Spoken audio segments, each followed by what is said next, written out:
അപ്പം നമ്മളിവിടെ എണ്ണ മുറുക്കാൻ പോവുകയാണ്. അതിന് ഞാൻ സാധനങ്ങളൊക്കെ എടുത്ത് സെറ്റാക്കി വെച്ചിട്ടുണ്ട്. ഇത് കുറച്ച് ചുവന്നുള്ളി, ഇത് കുറച്ച് നെല്ലിക്ക, ഇത് കുറച്ച് തുളസി ഇല, ഇത് അലോവേര. ഇത്രയും ഉള്ളായിരുന്നു കേട്ടോ, അതുകൊണ്ടാണ്. ഇനി ഇത് കുറച്ച് ചെമ്പരത്തി ഇല, ഇത് കുറച്ച് ചെമ്പരത്തി പൂവ്.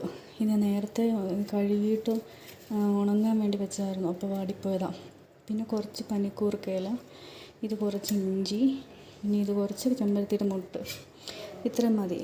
ഇത് കഴിഞ്ഞിട്ട് ഇത് നല്ല ഒട്ടും വെള്ളം ചേർക്കാതെ, ഇനിയിപ്പോൾ അരയുന്നില്ലെങ്കിൽ ഞാൻ വെളിച്ചെണ്ണയിലാണ് എണ്ണ മുറുക്കുന്നത്. അപ്പോൾ വെളിച്ചെണ്ണ തന്നെ കുറച്ച് ഒഴിച്ച് നല്ല സെറ്റാക്കി പേസ്റ്റാക്കി അരച്ചെടുക്കണം. ഒട്ടും വെള്ളം ചേർക്കരുത്.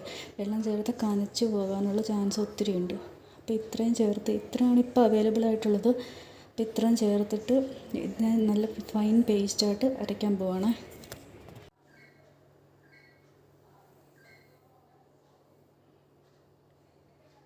അപ്പം ഞാൻ ഈ ഓയിലാണ് എണ്ണ മുറുക്കാൻ യൂസ് ചെയ്യുന്നത്. ഇത് ചക്കിൽ ആട്ടിയ നല്ല എണ്ണയാണെന്ന് പറയണത്. നല്ല ഫൈൻ പേസ്റ്റായിട്ട് അരച്ചെടുത്തിട്ടുണ്ട്. ഈ ഒരു പാകമൊക്കെ മതിയായിരിക്കും.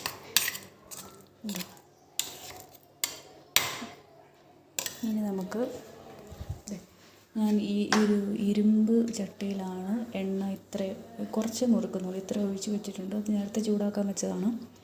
ഇപ്പോൾ ഏകദേശം ചൂടായിട്ടുണ്ടാവും.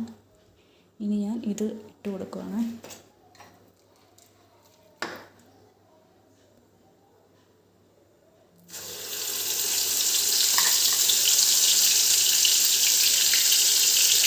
ഇത് മുഴുവനും നമ്മൾ ഇട്ട് കൊടുക്കുകയാണ്. അപ്പോൾ ഇത് കണ്ടോ, നമ്മൾ ഫുള്ള് അരച്ചെടുത്തത് മുഴുവൻ അതിലേക്ക് ഇട്ടിട്ടുണ്ട്.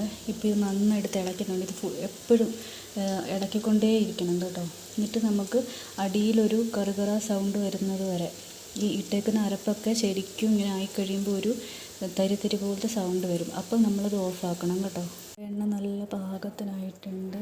ഞാൻ ഫ്ലെയിം ഓഫ് ചെയ്തിട്ടുണ്ട്. ഇനി ഇത് നന്നായിട്ട് ചൂടാറിയ ശേഷം അരിച്ച് കുപ്പിയിലാക്കണം. അപ്പോൾ കാണിച്ചു തരാവേ. നമ്മുടെ ഓയിൽ ഇവിടെ സെറ്റായിട്ടുണ്ട് കേട്ടോ, നല്ല ഡാർക്ക് ബ്രൗൺ കളറിൽ. പിന്നെ ഇതാണ് നമ്മൾ അരിച്ചെടുത്ത അരപ്പ്. നല്ല ഫൈനായിട്ടുണ്ട്.